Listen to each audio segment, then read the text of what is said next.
സുപ്രഭാതം, good morning സഹോദരി സഹോദരന്മാരെ, എല്ലാവർക്കും നല്ല നമസ്കാരം.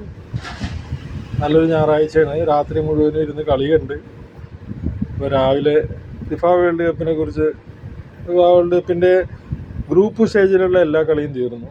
കളിയുടെ കണ്ടവർക്ക് കളി എങ്ങനെയായിരുന്നെന്ന് മനസ്സിലായി കാണും. ഇംഗ്ലണ്ടും പനാമയും തമ്മിലുള്ള കളിയായിരുന്നു. ഒരു 5-8 ഗോളിലൊക്കെ തോൽപ്പിക്കുമെന്ന് വിചാരിച്ചു. കഷ്ടപ്പെട്ട് 2 ഗോൾ അടിച്ച് അവരെ തോൽപ്പിച്ചു. അതുകൊണ്ട് ആ കളി വലിയ ഇൻട്രസ്റ്റിംഗ് ആയിട്ട് തോന്നിയില്ല. അൺഎക്സ്പെക്റ്റഡ് ആയിട്ട് തോന്നിയ ഒരു കളി എന്ന് പറഞ്ഞാൽ ക്രൊയേഷ്യയും ഘാനയും തമ്മിലുള്ള കളിയാണ്. ഘാന ജയിക്കും എന്നാണ് ഞാൻ പ്രതീക്ഷിച്ചിരുന്നത്.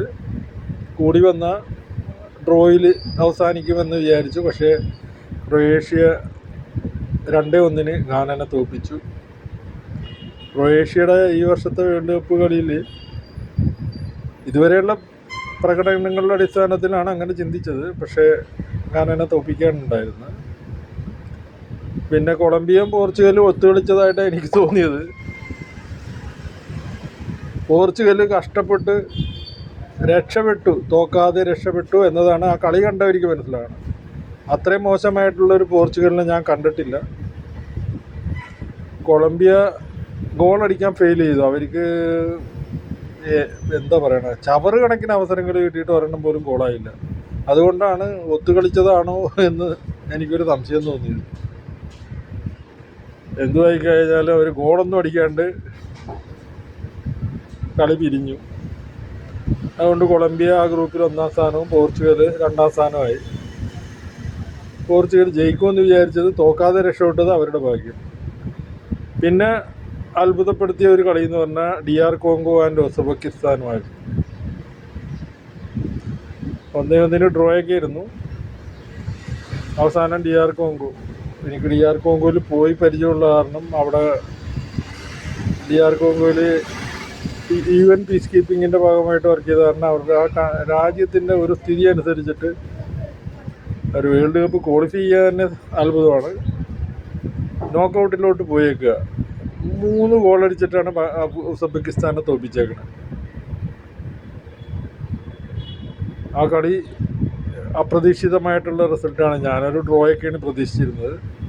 എന്തായാലും DR കോങ്കോ ക്വാളിഫൈ ചെയ്തതിൽ വളരെയധികം സന്തോഷിക്കുന്നു. അത്രയും മോശപ്പെട്ട സ്ഥിതിയിലുള്ള ഒരു രാജ്യമാണ്.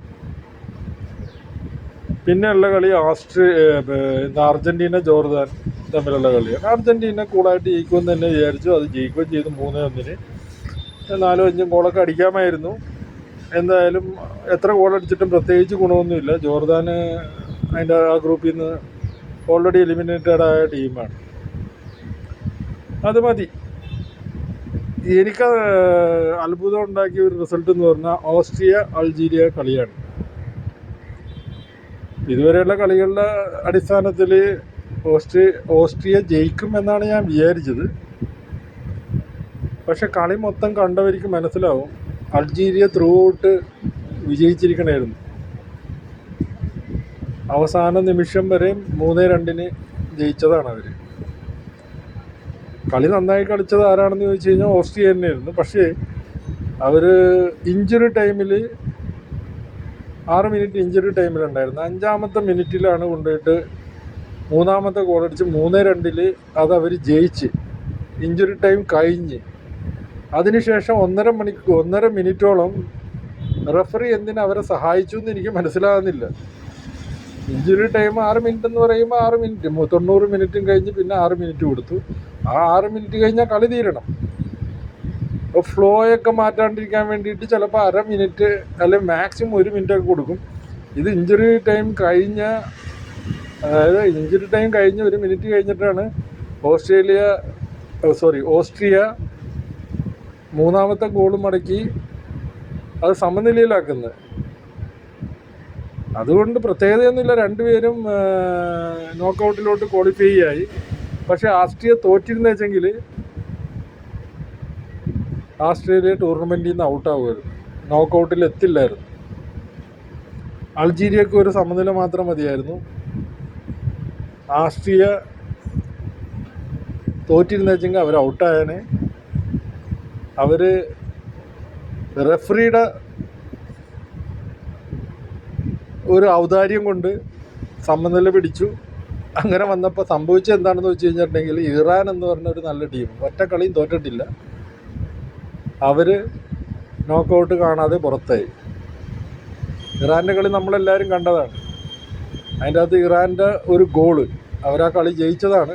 ഒരു ഗോൾ അടിച്ചിട്ട് റെഫറി ഔദാര്യം കാണിച്ച് ആ ഗോള് ഓഫ് സൈഡ് വിധിക്കുകയാണ് ഉണ്ടായത്. അതിൻ്റെ കളി കണ്ടവർക്കും അതിന് ശേഷം അതിൻ്റെ വീഡിയോ കണ്ടവർക്കും നന്നായിട്ടറിയാം ഇറാനെ പുറത്താക്കാൻ വേണ്ടി മനഃപൂർവ്വം അവർക്ക് ഗോള് വഴങ്ങാതെ അവർ വഴങ്ങിയിരുന്ന വെച്ചെങ്കിൽ എന്ന് വെച്ചിട്ടുണ്ടെങ്കിൽ അത് ഓഫ് സൈഡൊന്നും ആയിരുന്നില്ല. ആ ഗോള് അംഗീകരിച്ചിരുന്ന വെച്ചെങ്കിൽ അവർക്ക് മൊത്തം 5 പോയിൻ്റായിട്ട് 100% മുന്നോട്ട് പോകായിരുന്നു. അവരെ മനഃപൂർവ്വം ആ ഗോള് വഴങ്ങാതെ. ഇതൊക്കെ പൊളിറ്റിക്സാണ്. അൾജീരിയ ആസ്ട്രിയയുടെ കഥ ഞാൻ പണ്ട് പറഞ്ഞിട്ടുണ്ട്. 1982 ഈ പറയുന്ന ഓസ്ട്രിയയും ജർമ്മനി ഇംഗ്ലീഷ് ഒത്തുകളിച്ചിട്ട് അവരെ നോക്കൗട്ടിൽ വരാതെ പുറത്താക്കിയതാണ്. ഈ വർഷത്തെ വേൾഡ് കപ്പിൽ നൈസായിട്ട് ഇറാനെയും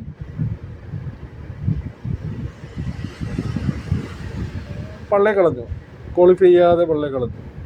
ഏകദേശം 8 ഏഷ്യൻ കൺട്രീസ് കളിച്ചിട്ട് അതിൽ ജപ്പാൻ ഒഴിച്ച് ബാക്കി എല്ലാ ടീമും പുറത്തായി. സൗത്ത് കൊറിയ 3 പോയിൻ്റ് ഉണ്ടായി, അവർ പുറത്തായി. പിന്നെ സ്കോട്ട്ലൻഡിന് 3 പോയിൻ്റ് ഉണ്ടായിരുന്നു, അവർ പുറത്തായി. പിന്നെ വേറെ ഒരു ടീമും കൂടി പുറത്തായി. അങ്ങനെ 3 പോയിൻ്റ് കിട്ടിയിട്ടും നോക്കൗട്ടിലെത്താതെ പുറത്തായി. ബാക്കി എല്ലാവരും പുറത്താകേണ്ടവർ തന്നെയാണ്. പിന്നെ വേറെ ഒന്നും ചിന്തിക്കാണ്ട് പറഞ്ഞാൽ ഇറാനെ കുറിച്ച് എനിക്ക് ഒന്നേ പറയാനുള്ളൂ. ഇറാന് ന്യൂസിലാൻഡായിട്ടുള്ള കളി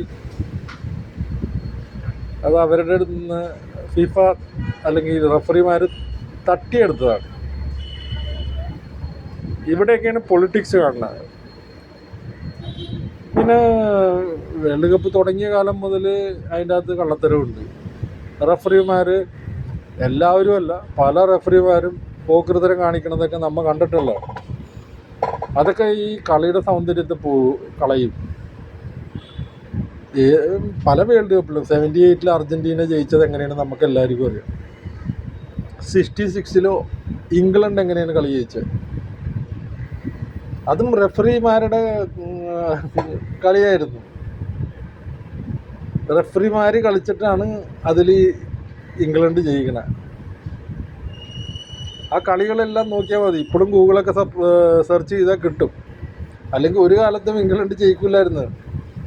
1966 അവരുടെ ഇംഗ്ലണ്ടിൽ വേൾഡ് കപ്പ് നടത്തി. എന്നിട്ട് ഈ പറയണ അർജൻറ്റീനക്കെതിരെയും ബ്രസീലിനെതിരെയൊക്കെ അവരെയൊക്കെ എന്ന് പറഞ്ഞിട്ടുണ്ടെങ്കിൽ ഫൗള് കൊടുത്ത് റെഡ് കാർഡ് കൊടുത്ത് അവരെയൊന്നും ഗ്രൂപ്പ്സ് മുന്നോട്ട് പോകാൻ അനുവദിച്ചില്ല, മനഃപൂർവ്വം തോൽപ്പിച്ചു. ഇപ്പോൾ ഈ പ്രാവശ്യം ഇറാന് കാണിച്ച പോലെ അൾജീരിയനെ എക്സ്ട്രാ ടൈം കൊടുത്തിട്ട് സമനില വരെ കിട്ടണവരെയും കളിപ്പിച്ച് അങ്ങനെയുള്ള കലാപരിപാടികളൊക്കെ നടക്കുന്നുണ്ട്. പിന്നെ മെസ്സിയുടെ ഫൗളുകളും അർജൻറ്റീനയുടെ ഫൗളുകളും ഒക്കെ എന്താ പറയണത്, കണ്ണടച്ച് തള്ളണേ, കാണത്തേയില്ല.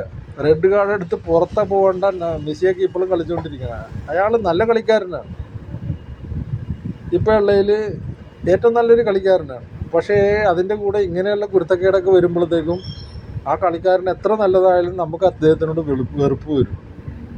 അവരുടെയൊക്കെ മേത്ത് അടുത്തൂടി പോയി കഴിഞ്ഞിട്ടുണ്ടെങ്കിൽ അടുത്തൂടി പോണവനും ഫൗള് കൊടുക്കും. ഇയാൾ എന്ത് പോക്കൃത്തരം കാണിച്ചു കഴിഞ്ഞാലും ചെയ്യില്ല. അതിപ്പോൾ മെസ്സി ആയാലും റൊണാൾഡോ ആയാലും എംബാപ്പെ ആയാലും അത് അങ്ങനെയുള്ളതൊന്നും ഈ റൊണാൾഡോന് ക്രിസ്ത്യാനോ റൊണാൾഡോക്ക് എംബാപ്പയ്ക്ക് ഈ ബെനിഫിറ്റ് കിട്ടാറില്ല. മെസ്സിക്ക് മാത്രമേ കിട്ടുന്നത്, അർജൻറ്റീന ടീമിനാണ് കിട്ടുന്നത്. പിന്നെ റഫറിമാർ പൊതുവെ യൂറോപ്യൻ കൺട്രിക്ക് അനുകൂലമായിട്ടുള്ള ഒരു സംഗതിയാണ് ചെയ്യണത്. ഏറ്റവും കൂടുതൽ ദ്രോഹിക്കണ ശരിക്കും പറഞ്ഞിട്ടുണ്ടെങ്കിൽ ആഫ്രിക്കൻ കൺട്രിയില്ല. എന്നാലും ആഫ്രിക്കൻ കൺട്രി നന്നായിട്ട് കളിച്ചു. പല ടീമുകളും തന്നെ മുന്നോട്ട് പോകാൻ പറ്റി, മിക്കവരും തന്നെ ക്വാളിഫൈ ആയി. ഈവൺ ഈജിപ്റ്റായിട്ടുള്ള കളിയിലും ഇറാന് ജയിക്കേണ്ടതാണ്. എങ്ങനെ ജയിച്ചെന്ന് കളി കണ്ടവർക്ക് മനസ്സിലാവും. അതിലും റഫറിയുടെ ഫേവർ കൊണ്ട് മാത്രമാണ്. അപ്പോൾ അപ്പോൾ ഇതൊക്കെ ഭയങ്കര സങ്കടം തോന്നുന്ന കാര്യമാണ്.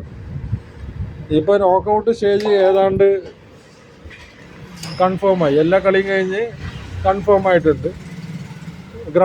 റൗണ്ട് ഓഫ് 32-ൽ സൗത്ത് ആഫ്രിക്ക കാനഡ കളിക്കും, നെതർലാൻഡ് മൊറോക്കോ കളിക്കും, ജർമ്മനി പരാഗ്വേ കളിക്കും, ഫ്രാൻസും സ്വീഡനായിട്ട് കളിക്കും, Belgium Senegal, USA Bosnia, Spain, Austria, Portugal, Croatia, Brazil, Japan, Ivory Coast, Norway, Mexico, Ecuador, England, DR Congo, Switzerland, Algeria, Colombia, Ghana, Australia, Egypt, Argentina, Cabo Verde.